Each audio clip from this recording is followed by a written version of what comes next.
maiksing salita ng Diyos na ating kong sasabihin sa inyo ay matamang niyo po nawang pakinggan. Dahil very short po ang aking time. Okay? So, praise God dahil tayo mga magulang, okay? Napakalaki ang ating responsibility para sa ating mga anak. Kaya napakahirap po magiging magulang. Akala mo, magsama lang kayo, mag-anak, magpaaral. Hindi po yun ang pinaka-tema ng pag-aasawa. Kundi pag nagkaroon ka ng asawa, pag nagkaroon kayo ng anak, yung mga anak natin, ang utos sa atin ng Lord sa Deuteronomy chapter 6 ay kailangan po ang mga anak kung paano sinabihan tayo ng Diyos, inutusan tayo, great commandments po yan ang great. Ibig sabihin, dakila, importante, mahalaga. Great nga po, hindi lang po basta utos. Okay? Ang great commandments po niya sa mga bansang Israel, mga magulang. Sabi doon na, hear ye, O Israel, the Lord God is one God. Ang sabi doon, love the Lord. Sinabi po ng Diyos sa mga Israelita, love the Lord with all your hearts, all your souls, all your minds, all your strength. Tayo po ay mga spiritual Israelites. Nung dumating si Jesus sa ating buhay, amen, tayo po ay nagsisi, tumalikod, tinanggap po natin si Jesus sa ating buhay, nagbagong buhay, tayo po ay naging spiritual Israelites. So, kung paano sinabi po yun ng Diyos sa mga Israelita, sinabi po ng Diyos sa ating lahat yung mga magulang. Na kung ano daw po yung sinasabi ng Diyos sa mga magulang sa lahat ng Israelita na mahalin ng Diyos ng buong puso, buong isip, buong kaluluwa, buong lakas. Nakikinig po ba ang lahat? Napakahalaga ang bawat mensahe ng Diyos. Dahil ito po ay salita ng Diyos. At kapag ang salita ng Diyos na po ay pinag-aaralan na wala na po mag-uusap, please, let's have a deep respect to our God. Okay. Ang bilin sa atin, yun nga, mahalin siya ng buong puso, buong isip, buong kaluluwa, buong lakas. At sinabi ng Diyos sa mga Israelitang magulang, at sasabihin nyo yan, ituturo nyo yan sa inyong mga anak. Ang alin? Na mahalin din na mga anak kung ano ang utos ng Diyos sa atin ay utos na rin po ng Diyos para sa mga anak. Sasabihin daw po natin yan sa ating mga anak habang tayo naglalaba, habang tayo mahiga, habang tayo ay naglalakad, habang tayo ay gumigising, habang tayo gumagawa. Ano man po ang ating nagamit. Pagkasama po natin ating mga anak, sasabihin daw po natin sa mga anak, anak! Malin mo ang Diyos ang buong puso, ang isip kong kaluluwa mo. Lakas. Bago mahiga, anak, na malin mo ang Diyos ang buong puso, ang isip kong lakas, ha? Amen! Habang naglalaba, anak! Habang nagtatrabaho, habang naglalakad, anak! Wala kang gagawin sa buhay kundi mamahalin mo ang Diyos ng buong puso, ang isip kong kaluluwa. Magulang, Jesus my dad, parents, see to it na ito po ay ginagawa natin sa ating mga anak. Natsatsak po ba natin ating mga anak? Anak, mahalin mo ang Diyos ang buong puso kung isip kong kaluluwa. Kapag namahal ng mga anak natin ang Diyos, sasamahan sila ng Diyos habang nabubuhay. Pagtatagumpayan sila sa lahat ng pagdadaanan nila, masakit karamdaman, tukso, pagsubok, amin, kalungkutan kami, pagtatagumpayan nila. Kasi po, kasama po nila ang Diyos dahil nasunod po sila ng Diyos dahil sumunod po tayong mga magulang na turuan silang mahalin ng buong puso, buong isip, buong kaluluwa. Kaya sa aking tahanan, lagi ko sinasabi, anak, magbasa kayo ng Biblia. Anak, manalangin kayo. Napupunti na yung mga tayo nga siguro ng mga anak ko, pero kailangan mong sabihin dahil yan po ang pinapasabi ng Diyos. Upang pagharap ko sa Diyos, wala akong pananagutan. At kung makikinig ang mga anak ko, sila po ay magiging blessed forever. Magtatagumpay po, wala po tayong gagawin kundi susundin po ang Diyos. Upang wala pong anak ang taga Jesus My Life family na sakit ng lipunan, walang anak na adik, magnanakaw, sinungaling, nagmumura, panaaway, amen, nagbubuntal, walang mga anak na suwayin sa magulang, lahat po na taga Jesus My Life family na mga anak ay mababait, masunurin, magalang, marespeto. In the name of Jesus, amen? Amen. Palakpakan po natin si Lord. Wala po, bagay lang po yung kay Nanay Arlene yung nandoon. Kasi si Ate Arlene, hindi po yan manatili sa worship team. Pastora yan. Napakahirap ang kanyang kalagayan. Bakit? Pero pansamantala, kung gusto po niya sa praise and worship, hindi po masama. Amen, nandun yung heart niya. Pero aalis po siya dyan. Umayos siya, nasuturo siya ng bata, nagpapangako. Amen. Kailangan, kung ano po ang ating pagkatawa, ay doon po tayo pwesto. Amen? Si Kuya Sam, pastor yan. Aalis po yan sa worship team. Mananatili ng other set of worship team. Amen? Si Kuya Michael, pastor po yan. Kaya kanya nga po yan, para napanapit po ito, para mag-concentrate. Amen. Amen? Praise God. Amen po ba? Talagang ganon. Marami tayong pinagdadaanan sa buhay, ngunit fight lang sa pananampalataya. Amen? Marami sa inyo, mga pastor at pastora. Amen po ba? At marami pong darating na maligtas para maglingkod sa Panginoon. Okay, so palakpakan po natin. So bago po ako, hayaan niyo po muna ako mag-basic ng sandali at kaunting oras. Okay. Okay, dito po sa Matthew chapter 13, verse 10, meron pong talinghaga si Jesus. Ang salitang talinghaga ay isang kwento. Mga kwentong meron pong mga pinapahatid, no, na katotohanan espiritual sa bawat isa. Amen? Kwento siya, pero meron siyang mga espiritual na katotohanan para sa isa't isa sa atin. At ang kwentong ito, sa Matthew 13, madalas po natin itong marinig, pero hayaan niyo po marinig ng iba. Ang sabi ko sa verse 10, lumapit ang mga alagad at sinabi nila sa kanya, bakit kayo nagsasalita sa kanila sa pamamagitan ng mga talinghaga? Mga alagad po yun na nagtatanong, Jesus, bakit kayo nagsasalita ng mga talinghaga? Di naman nila maintindihan yan. Ang sabi ni Jesus, sumagot siya at sinabi sa kanila, sapagkat sa inyo ipinagkaloob na malaman ang mga hiwaga ng kaalaman, ng kaharian ng langit. Ngunit, hindi pinagkaloob sa kanila. Ang ganda, no? Yung mga alagad nagtatanong kay Jesus, bakit kayo nagsasalita ng mga talinghaga? Hindi naman nila naintindihan yan. Anong sagot ni Jesus? Sa inyo! Kanino sinabi sa inyo? Sa mga alagad. Okay? Sabihin na po natin, alagad ako ng Diyos. Alagad ako ng Diyos. Okay. Ang sabi sa inyo, okay? Sa inyo, ipinagkaloob na malaman ang hiwaga patungkol sa kaharian ng langit. Di ba tayo natutuwa noon?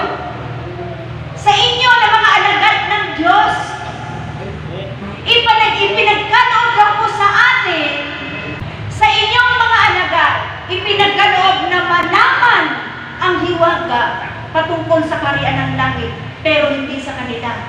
Ang palad pala ng mga alagad. Sa tingin mo, alagad ka na ng Diyos? Kapag alagad ka na ng Diyos, yung hiwaga ng langit, ng kaharian ng langit, malalaman mo. Ang ibig sabihin, yung mga patungkol sa espiritual na bagay, ay unawang-unawa mo. Dahil ipinagkaloob yan ng langit sa'yo. Palakpakan po natin.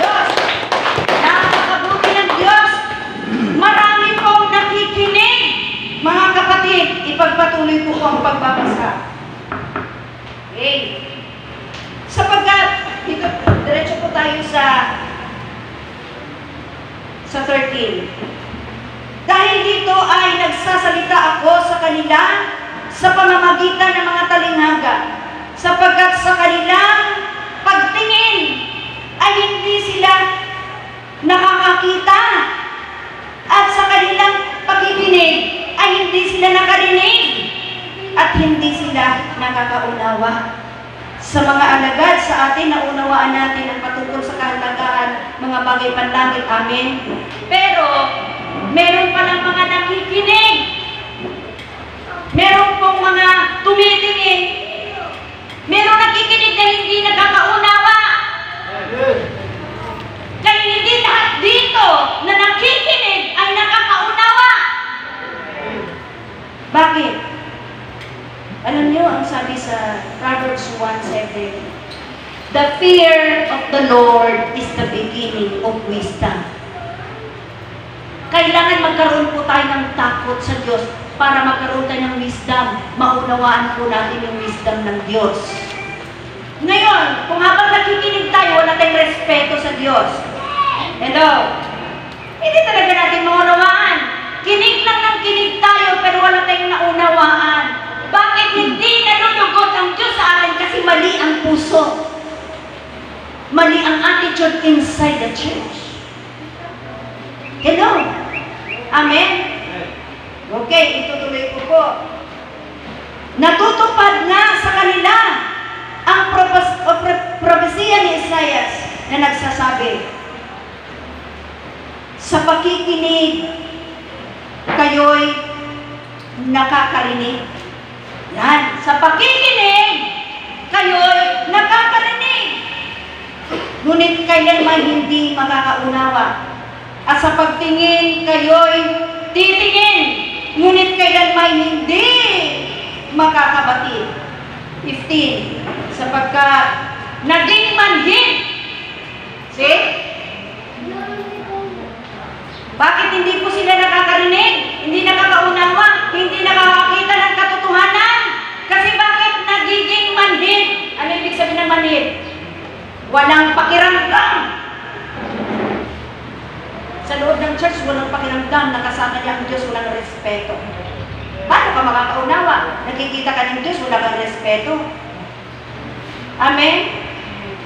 Hello? Alam niyo po ba, yung kapatid natin na Kayla at Jasper, nagbabalik po yun sa Jesus My Life. Marami po silang churches na puntahan. Wala daw pong disiplina. Tapos nakita daw niya sa Jesus My Life, may disiplina. Tapos iniiba sa atin, walang disiplina. Masisira naman tayo niyan. Amen? Okay. Ang sabi po rito, sapagkat naging manhid na ang puso ng bayang ito, at mahirap nang makarinig ang kanilang mga tenga. Ay, meron palang mga tenga, mahirap makarinig. Okay, may mga tenga talaga. Sana hindi ikaw to, kawawa ka naman. At ipinikit nila ang kanilang mga mata. Baka ang kanilang mga mata ay makakita at makarinig ang kanilang mga tenga.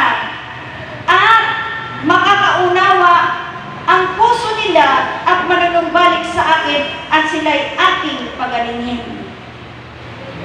Church, kailangan daw po natin ipikit ang ating mga mata para daw tayo makakita.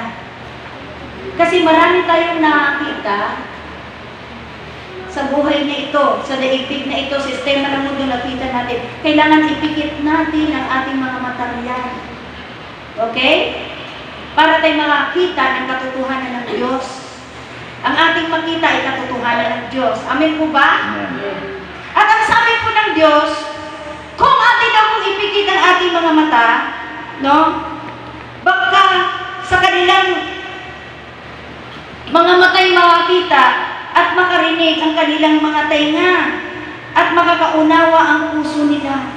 Church, meron kang ipipikit na mata. Amen. Patungkol sa iyong buhay. Makaunawa ang puso nila at manumbalik sa akin at sila ay aking pagalingin. Church, doon sa hindi nakakarating ng Thursday, ang sabi nito, para ikaw ay makakita ng kaharian ng langit, maunawaan mo patungkol sa kaharian ng langit, ang patungkol sa kaligtasan, ang patungkol sa kabutihan ng Diyos. Amen. Ang paghahari ng Diyos ating buhay. Anong gagawin natin? Ipikit ang mata. Number 2, manumbalik sa Diyos. Manumbalik. Ibig sabihin, bakit ka manumbalik? Bakit ka manumbalik? Sino ba yung dapat manumbalik? Kasi naligaw ka. Amen. Wala ka sa tamang daan, kaya magbalik ka sa tamang daan. Magbalik loob ka sa Diyos. Amen po ba? At kapag nanumbalik ka sa Diyos, syempre ang panunumbalik ay pagsisisi po yan. Nagsisisi ka, magbalik loob ka sa Diyos dahil iba yung tinatahak mong daan. So, huwag kang tumuloy sa tinatahak mong daan na mali. Manumbalik ka, bumalik ka sa tamang daan. Bumalik ka kay Jesus sapagkat John 14:6, I am the way. Ako ang daan. Ako ang buhay, sabi ni Jesus. I am the way, the truth, and the life.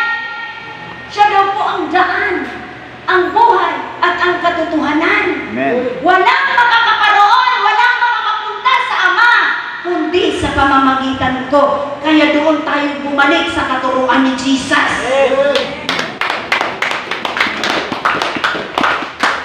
Manumbalik tayo, magsisisi tayo. Alam niyo po ba, church, pag hindi po tayo nanunumbalik sa Panginoon, makinig po tayo maigi. Ikaw na nahirapan, hindi maayos ang commitments mo sa Lord, hindi maayos ang pagsamba mo, ang oras at panahon mo hindi maayos, kailangan mo to. Para makakaunawa ka sa lahat ng sinasabi ng Diyos, sa lahat ng binabasa mo, kailangan mong manumbalik sa Diyos. Kailangan mong magkaroon ng genuine repentance. At alam niyo po ba, pag nanunumbalik tayo sa Diyos, makakaunawa po tayo sa lahat ng espiritual na bagay na sasabihin sa atin ng Diyos. Pangalawa, pag nanunumbalik tayo sa Diyos at nagsisisi tayo sa Diyos, kunin niyo to. Mga kapatid, kunin niyo to. Napakahalaga na lahat ng espiritual na katotohanan maunawaan po natin para pumasok tayo ng langit. Kunin niyo to. Ang sabi po, kapag kayo Acts chapter 3 verse 19, kapag kayo nagsisisit na nanunumbalik, alam niyo ang mangyayari? Darating daw po sa atin ang lahat ng mabubuting bagay. Lahat ng mabubuting bagay ay darating sa atin kapag tayo nagsisisi at nanunumbalik sa Diyos. Wala bang mabubuting bagay nangyari kaganap sa buhay natin ngayon? Baka kailangan mong manumbalik sa Diyos. Kailangan mong magsisisi sa Diyos. Nanaw ba natin? Baka ang buhay mo lagi kang bigo, lagi kang lungkot, laging bigat, lalo walang kaginawan, walang kapayapaan sa iyo. Sa loob at labas ng tanan mo, walang mabubuting bagay na naramdaman mo sa buhay mo. Parang lagi na lang, sawi, laging bigat. Walang kaligay, walang kaganakan.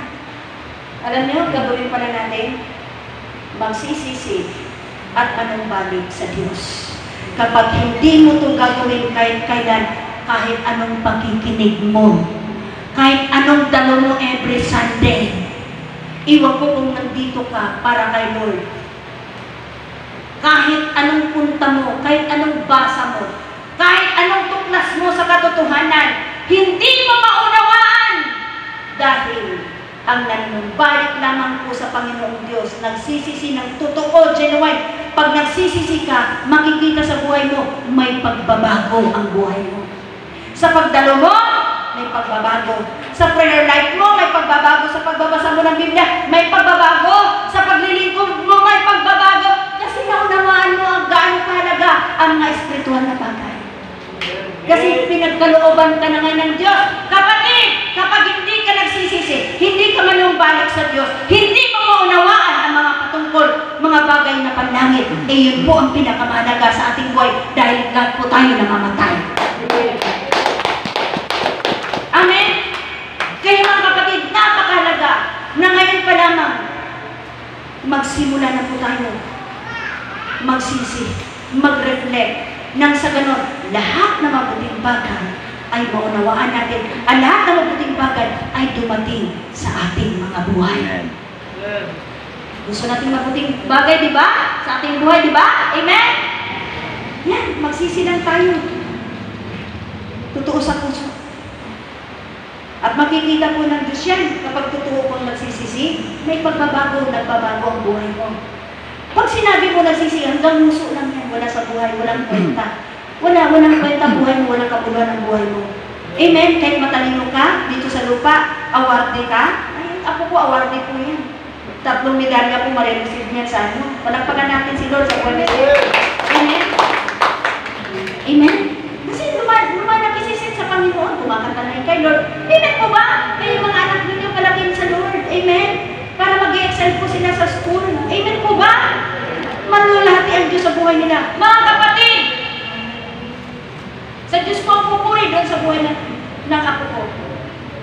Mga kapatid, ito po, before I will step down, huwag mong kalimutan sa araw na ito, tutuhanan mong gawin ang pagsisisi sa lahat ng iyong kasalanan at manumbalik ka sa Diyos. At sabi niya, pagagalingin mo sila. Amen. Pagagalingin ka ng Diyos, lahat po ng diferensya sa iyo, lahat na may defect sa iyo, aayusin ng Diyos. Yan pong ibig sabihin ng kagalingan, financially. Pagagalingin ng Lord yan, ibibless ka ng Lord. Hindi lang po yan sa kagalingan, sa sakit at karamdaman, kundi pagagalingin din po ni Lord ang iyong financial, ang mga relasyon wasak, ang relasyon sira. Amen po ba? Ang lahat ng may diferensya sa iyo, aayusin lahat ng Diyos yan. At kapag hindi ka totohanan nagsisisi na iyong kasalanan, hindi ka magpapagod, hindi ka manumbalik sa Diyos, mapapagod ka lang sa buhay. Iiyak ka lang palagi. Amen? Malakpakan po natin ang Diyos.